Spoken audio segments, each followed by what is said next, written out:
आज 19 सितंबर है और आज क्या है? आज है ऑल इंडिया रेलवे फेडरेशन ने हड़ताल किए 8वें वेतन आयोग को लेकर और इसकी अगुवाई कर रहे हैं इनके महामंत्री शिव गोपाल मिश्रा जी।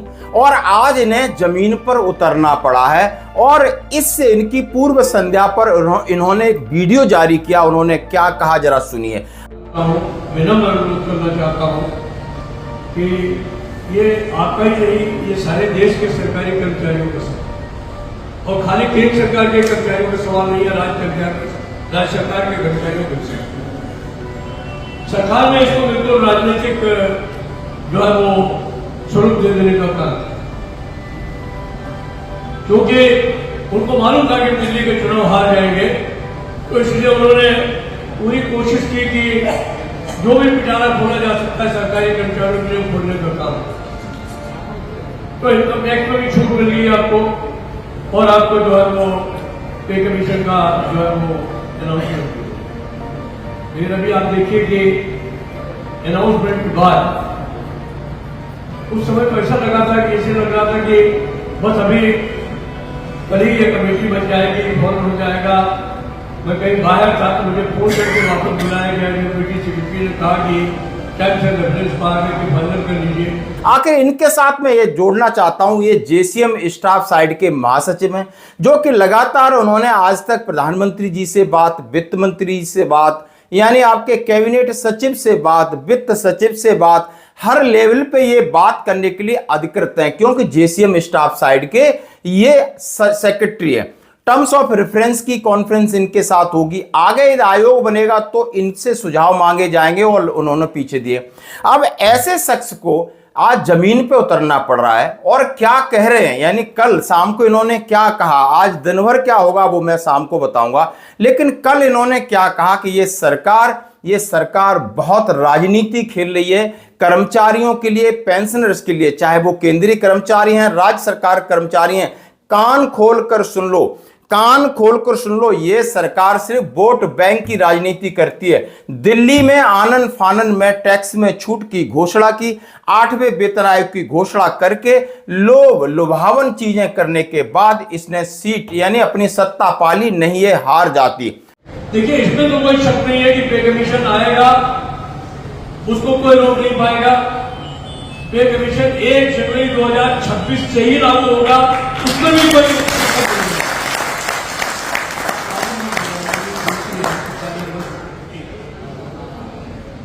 मेरी अगली बात। लेकिन अगर ये 27 पे रिपोर्ट आई और 27 में लागू होने का काम हुआ तो ये जिस दिन से लागू होगा आपके नाम से उसी दिन से मिलेगा, तो ये आपकी जेब कटने वाली। तो इसीलिए हम लोगों ने 19 सितंबर को, वैसे भी बड़ा आज विशेष डे है, हमारे 10 साथी उस दिन शहीद हुए थे। हम लोग हर साल शहीदी दिवस मनाते हैं। हम लोगों ने वो दिन चुन करके 8वें वेतन आयोग को गठन की मांग को लेकर के जो है सारे देश भर में आंदोलन करने का फैसला किया। मेरी सभी आज साथियों को विनती है। अब इसके पीछे उसके बाद ऐसा लगा और कि डीओपीटी ने लगातार हमारे साथ 2-3 मीटिंग की, टर्म्स ऑफ रेफरेंस के लिए सुझाव मांगे, तब ऐसा लग रहा था कि जैसे कि ये आयोग बहुत जल्दी ही निर्णय लेगा और अभी तक का सारे रिकॉर्ड तोड़ देगा। लेकिन हमें क्या पता था कि इनके दिमाग में क्या चल रहा है। अब इनके दिमाग का जब मुझे पता चला कि हमने बहुत सारे मेमोरेंडम दिए, बहुत सारे पत्र दिए, इस सरकार को पत्र और मेमोरेंडम से कोई फर्क नहीं पड़ता है। ये आदत है इनको कोई फर्क नहीं पड़ेगा। आज हमें इस उम्र में जमीन पर उतरना पड़ रहा है, हड़ताल आज करेंगे। आज कुछ इस महीने कुछ रिस्पॉन्स नहीं मिलता तो आगे हम बड़ी हड़ताल करेंगे। अभी इन्होंने अपना पूरा अनुभव कहा क्या सभी लोगों को, इंडिविजुअल लोग कोई ना समझे, सभी एक आप ट्रेड यूनियन और फेडरेशन के साथ जुड़े हैं और जमीन पर आइए, हम अपना हक लेके रहेंगे। उन्होंने कहा 1 जनवरी 2026 से सरकार को लागू करना पड़ेगा, भले इंप्लीमेंट 2027-28 तक खींचते हैं तो इन्हें पता है कि आपकी जेब पर डाका डालेंगे, ये अलाउंसेस नहीं देंगे, जैसा कि सरकार की मंशा से पता चल रहा है। सरकार सिर्फ और सिर्फ राजनीतिक फायदा उठाना चाहती है। ये दोस्तों कल इन्होंने ये सारी चीजें कहीं। आप लोग जहां भी हैं, आप अपने को इंडिविजुअल मत समझो, अगर आप अपने इंडिविजुअल समझते हैं तो ये बहुत बड़ी कमी है। आप खुद लीडर हैं, जहां आप काम कर रहे हैं वहां कुछ लोगों को लीड करते हैं या नहीं करते? करते हैं कि नहीं करते? उनके लीडर है ना, उनको इस मामले में भी जहां यूनियन प्रदर्शन करे वहां खुद भी करें। अब तो वो जमाना है नहीं, जब हम नौकरी में आए थे तो सबसे बड़ा दुश्मन जो है वो हमारा जेई और जो उसके ऊपर वाला चार्जर सबसे बड़ा दुश्मन, फोरमैन उससे बड़ा दुश्मन, चार्जमैन फोरमैन सबसे बड़ा दुश्मन। वो उस जमाने में यूनियन में घुसने भी नहीं देते थे चार्जमैनों को, फोरमैनों को। मैं तो जितनी मुश्किल से यूनियन में प्रवेश पाया हूं मैं जानता हूं। सीनियर मैंने चुनाव किया डेलीगेट का, तो मैं डेलीगेट के चुनाव वो सोच रहे थे पहले यूनियन इंजीनियर्स के या चार्जमैनों की एक अलग कॉन्स्टिट्यूंसी, जब तक मैं नहीं लड़ने का फैसला। इनके दूसरे सहयोगी लोगों ने क्या कहा, डॉक्टर मंजीत पटेल ने क्या कहा जब उनसे सवाल पूछे गए कि आखिर अभी 100 दिन रह गए तो 8वें वेतन आयोग को लेकर आप क्या समझ रहे हो कि सरकार के मन में क्या है। ऐसे तो हर लोग अपने अपने विचार व्यक्त कर रहे हैं, लेकिन सरकार ने आधिकारिक तौर पर राज्यसभा, लोकसभा कई सवाल पूछे गए कि टर्म्स ऑफ रेफरेंस में क्या होगा, कब तक घोषणा होगी, आपके पास पैसा है या नहीं है, लेकिन सारे गोलमोल जवाब देते रहे वित्त राज्य मंत्री पंकज चौधरी जी।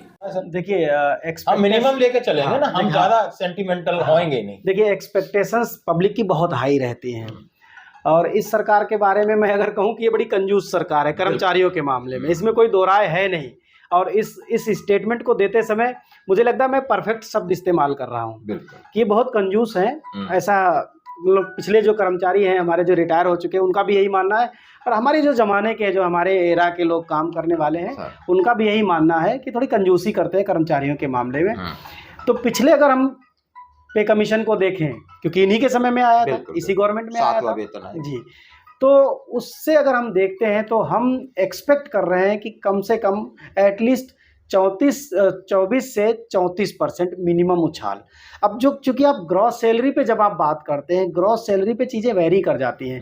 वेरी इसलिए कर जाती हैं क्योंकि हमारा जो HRA है वो ABC 3 तरह के। HRA को नहीं जोड़ना, मैं सिर्फ बेसिक और प्लस डीए को ही जोड़। अगर आप बेसिक प्लस डीए को जोड़ते हैं तो मैं 24 और 34 के बीच के एक एवरेज को लेकर के चलता हूं, 30% मान के चलता हूं कि एटलीस्ट 30% के आसपास मिनिमम उछाल मिलना चाहिए। दोस्तों डॉक्टर मंजीत पटेल साहब ने कहा है कि आपको 30% का होना चाहिए, जैसा कि गवर्नमेंट मिडिल, उन्होंने कहा है जो हमारी इकोनॉमी है, मैं मिडिल क्लास लोगों पर ज़्यादा मेहरबान हूँ। टैक्स को भी हम जहाँ 10 लाख की बात कर रहे थे, गवर्नमेंट ने थोड़ा दिल खोल के 12 लाख किया। और गवर्नमेंट के मन में अब मैं जानना चाहूँगा कि 30% उछाल से फिटमेंट फैक्टर लगभग जैसा इनका कैलकुलेशन है 20% होता है, तो मिनिमम 1.92 का फिटमेंट फैक्टर जा रहा है, वो जाएगा 25% पे आपका 2 पे जा रहा है, और आप 30% पे 2.08 पे जा रहा है, 2.1 पे जा रहा है, 2.1 पे जा रहा है, 2.1 समझ लीजिए राउंड ऑफ करके यहाँ पर जा रहा है। और इसी तरीके के जो कि आज से शायद उन्होंने जनवरी में बहुत सारे एक टीवी इंटरव्यू पे ये दे रहे थे, तो मैंने इनकी बात को बहुत अच्छे से समझा। जब मैंने निकाला तब इसके बाद जैसे आपने कहा है कि 30% तक हम एक्सपेक्ट कर सकते हैं इस गवर्नमेंट से, और आपने 18 महीने डी एरियर को बोला कि ये इसी के साथ शामिल करके तो गवर्नमेंट के लिए आसान हो जाएगा। कोई भी सटीक उन्होंने जवाब नहीं दिया जिस पर भरोसा किया जाए। तो आज स्थिति इस तरीके से हो गई है कि पेंशनर भी 8वें वेतन आयोग पर आश्वस्त नहीं है, यानी ना कर्मचारियों को भरोसा है सरकार पर, ना ही पेंशनर को। उन्होंने कहा है कि सेवारत कर्मियों के अलावा पेंशनर भी 8वें वेतन आयोग को लेकर आश्वस्त नहीं है। उन्हें अभी तक मालूम नहीं है कि 8वें वेतन आयोग में पेंशनर को फायदा होगा, कितना फायदा होगा। बीच में एक फाइनेंशियल बिल ला करके एक और मुसीबत बीच में ला दी थी। 3-4 महीने के हंगामे के बाद उन्हें यह स्पष्ट करना पड़ा कि इस वेतन आयोग का फायदा सभी को मिलेगा। तो इस सरकार की कथनियों करनी में हमें हमेशा भरोसा नहीं, जैसा ये पेंशन करें। अमर उजाला की रिपोर्ट है। जब पूछा गया मंजीत पटेल साहब से, जैसा कि हमने भी इनका एक इंटरव्यू लिया था 8वें वेतन आयोग को लेकर, आपकी क्या कैलकुलेशन है, तो उन्होंने बहुत अच्छा जवाब दिया था। यदि डॉक्टर अकॉर्ड फॉर्मूले को यथावत रखा जाता है, उसमें कोई बदलाव नहीं होता है, यानी फैमिली यूनिट में बदलाव नहीं होता है, यदि सेम प्रक्रिया 7वें वेतन आयोग की तरह होती है तो वेतन आयोग जल्दी आ सकता है, क्योंकि उन्होंने सिर्फ और सिर्फ फिटमेंट फैक्टर को चेंज करना है। बाकी जो 7वें वेतन आयोग का पे मैट्रिक्स है उसी हिसाब से हो जाएगा। जब उनसे पूछा गया तो आपके हिसाब से, उन्होंने बोला मेरे हिसाब से नहीं, मेरी कैलकुलेशन के हिसाब से। उन्होंने कहा है 2 से लगाकर 2.0 से लगाकर 2.11 की बात की थी, इसके बीच में फिटमेंट फैक्टर रहने की पूरी उम्मीद है। यानी सरकार और भी गिर जाती तो 1.9 से कम तो उम्मीद हम सोच ही नहीं सकते, और ना ही ऐसी संभावना होनी चाहिए, फिर इसका कोई मतलब नहीं रह जाता। यदि मैं 1.8 की बात करूं सीधा या 85 की बात करूं तो 13 से 15% होता है 1.80, और उन्होंने कहा है 1.9 की बात करूं तो आपका 20% बढ़ता है, और 2.0 की बात करूं तो 25% सैलरी में उछाल आएगा, और 2.1 तक जाता है तो 30% उछाल आएगा। यानी फिर आपका जो न्यूनतम वेतन है वो 18,000 से उसी रेशियो में बढ़ेगा।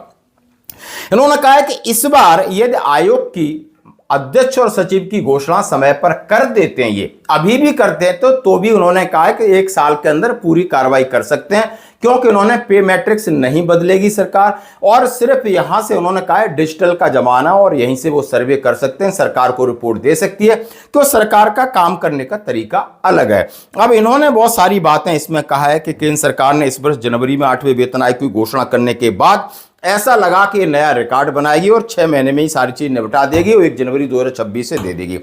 National mission for old pension scheme Bharat के अध्यक्ष मंजीत सिंह पटेल का कहना है कि सरकार की तरफ से कहा गया कि 8वें वेतन आयोग के लिए जरूरतमंद स्टाफ की भर्ती तो हो गई है, लेकिन आयोग नहीं हुआ है। उन्होंने यह भी कहा कि इस बार इतना ज्यादा लोड और प्रेशर नहीं है, क्योंकि पे मैट्रिक्स ऑलरेडी तैयार है और उनको सिर्फ फिटमेंट फैक्टर एक बनाना है। और जैसा उनसे पूछा गया तो उन्होंने सीधा कहा कि फिटमेंट फैक्टर क्या हो सकता है, जैसा हमने आपके सामने बताया। और उन्होंने कहा है कि ज्यादा यानी टर्म्स ऑफ रेफरेंस को किया जा रहा है फाइनल। उन्होंने कहा टर्म्स ऑफ रेफरेंस में 3-4 जो सुझाव दिए यदि उनको शामिल करते हैं तो उसके फायदे को हम और प्रारूप से देखेंगे, जब तक टर्म्स ऑफ रेफरेंस की घोषणा नहीं होती है। एक बार टर्म्स ऑफ रेफरेंस की घोषणा अभी तक हुई नहीं है और हम सोच रहे हैं कोई बदलाव नहीं होगा, तब ये हमारा दावा है कि सरकार को मिनिमम उन्होंने कहा है 1.9 और मैक्सिमम 2.1, इसके बीच में ये सरकार आपको देगी। तो दोस्तों ये थी 8वें वेतन आयोग को लेकर के। अब हड़ताल की तैयारी हो रही है, यानी संग्राम की तैयारी हो रही है। उन्होंने कहा है कि हर किसी को नीचे उतरना पड़ेगा। आप ये देख सकते हो कि इन्होंने सीधा कहा है आप जितना मर्जी चिट्ठी लिख दीजिए, जितनी मर्जी ने लेटर लिख दो, मेमोरेंडम दो, कोई फर्क नहीं पड़ेगा। अब हमको सबक लेना होगा कि यानी जितने हमारे सारे आंदोलन हमें लगातार सड़क पर उतरना पड़ेगा, और चिट्ठी और पत्र लिखने से कहीं कोई असर होने वाला नहीं है। ये इन्होंने कहा है, जो कि ट्रेड यूनियन के बहुत बड़े नेता हैं। धन्यवाद। तब तक उनकी अलग कॉन्स्टिट्यूंसी थी कि सारे ट्राइबल वोट डालेंगे, एक आदमी हो जाएगा ट्राइबल वोट, तो हो जाता था दिल्ली में। जब मैंने कहा मैं चुनाव लड़ूंगा तो उन्होंने कहा नहीं, ये चार्जमेंट फोरमैन और टेक्नीशियन और खलासी सब एक में मिला दो और फिर चुनाव करो। लेकिन वो हराने वालों के मंसूबे फेल हो गए। उनमें सबसे ज्यादा वोट डेलीगेट के हमी को मिले, तो उनके लड़ने वाले लोगों में है नहीं। शुरुआत से यही उनकी पीछे ही पड़ी। तो अभी मेरी विनती यही है कि देखिए, आंदोलन में अगर आप शामिल हैं, आंदोलन में आपकी भूमिका नहीं, यूनियनों में आपकी भूमिका नहीं, तो आप चाहे जितने मोमेंटम उनको देते रहो। अब कोई लोग कुछ कराते भी रहते हैं, ऐसा नहीं कराते हैं, जो कराते हैं वो आपको पता भी चल जाता है। आखिर से आर्डर रिस्ट्रिक्शन का लाभ यही और एसएससी को मिला या नहीं? आज वो रोज मेरे से कहते हैं कि इसको रिव्यू करा दीजिए। हम रिव्यू नहीं होने दे रहे, क्योंकि रिव्यू होगा तो हमारे ऊपर की पोस्टें ज्यादा हो गई हैं, तो कहेंगे इनको कम कर दो। हम कैसे मान सकते हैं? 48 और 54 की लड़ाई कितने दिन लड़ी गई, हर आदमी जानता है इस बात को। अभी इस बात की लड़ाई चल रही है कि भाई सब जगह जब 2 साल है कूलिंग ऑफ और रेजिडेंसी पीरियड, तो आगे से इनके लिए 4854 में जाने के लिए 4 साल क्यों रखा है? और ये मैं करा करके मानूंगा ये बात समझे नहीं ऐसा नहीं होगा। इसलिए ये बात करना ही पड़ेगा। ये फंक्शन नॉन फंक्शन का भेद डाल करके और उसमें समय सीमा बढ़ा देना ये बिल्कुल गलत है। मैंने इसको डीओपीटी में भी बात किया है, डिपार्टमेंट ऑफ एक्सपेंडिचर में भी बात किया है और इन्होंने भी बात करते हैं। इसलिए ऐसा कोई समस्या नहीं है, इनको हम लोग कुछ न कुछ करेंगे। आपने